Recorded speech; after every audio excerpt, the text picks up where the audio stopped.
كشف المفتري عبد الحميد النجدي. الآن بالنسبة لي إذا استشهدوا بالكافي هل يعتبر استشهدوا بمرجع من مراجعكم أم لا؟ إذا استشهدوا بالنسبة لي لنا السؤال أي لكم. نعم. أولا لا بعد اختصار يعني باختصار. أولا الكافي عندنا كتب 4.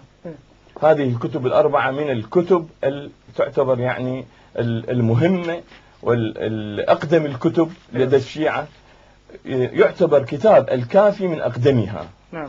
وكتاب الكافي للكليني أو نتمكن أن نقول من أتقنها. ليس كل ما في الكافي صحيح، وإنما بما أن لدينا باب الاجتهاد مفتوح، فالمجتهد هو الذي يصحح الروايات، هو الذي يقول درجة كل مجتهد له نصيب في تصحيح الرواية. فهم إذا تحدثوا من الكافي لم يخرجوا بعيدا عن لا قد يأتي بحديث ضعيف لا أو برأي بالنسبة للرأي ذاته. لا كل ما في الكافي نحن نسلم به. طيب أوكي. أنا أخذ حابين نفهم المسألة دي. وأنا أضم رأيي لا يعني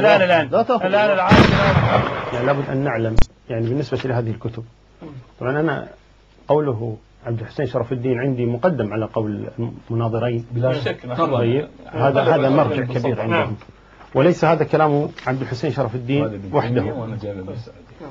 هذا هنا الشيخ المفيد طيب يقول كتاب الكافي من أجل كتب الشيعة وأكثرها فائدة. كلام صحيح.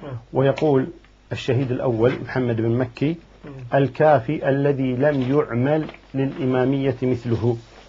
طيب المجلسي يقول سيما كتاب الكافي الذي لم يصنف في الإسلام مثله. لم يأتي أحد قال أصح كتاب صحيح. قال الفيض الكاشاني بعد أن ذكر الكتب 4 قال الكافي أشرفها وأوثقها وأتمها وأجمعها لاشتماله على الأصول من بينها وخلوه من الفضول وشينها.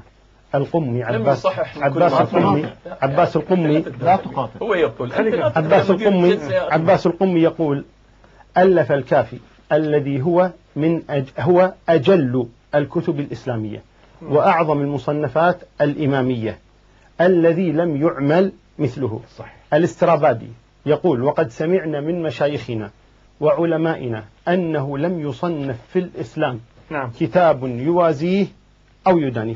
صحيح. أنا لا أريد شيئا من هذا. طيب شرف الدين الموسوي المرجع الشيعي الكبير عندهم ماذا يقول؟ الكافي والاستبصار والتهذيب ومن لا يحضره الفقيه متواترة مقطوع بصحة مضامينها، والكافي أقدمها وأعظمها وأحسنها وأتقنها.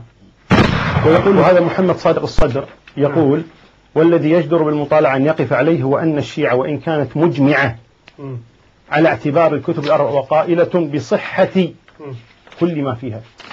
أنا أصدق محمد الصدر والشرف الدين الموسوي أو أصدق هذان أعلم منه عفوا.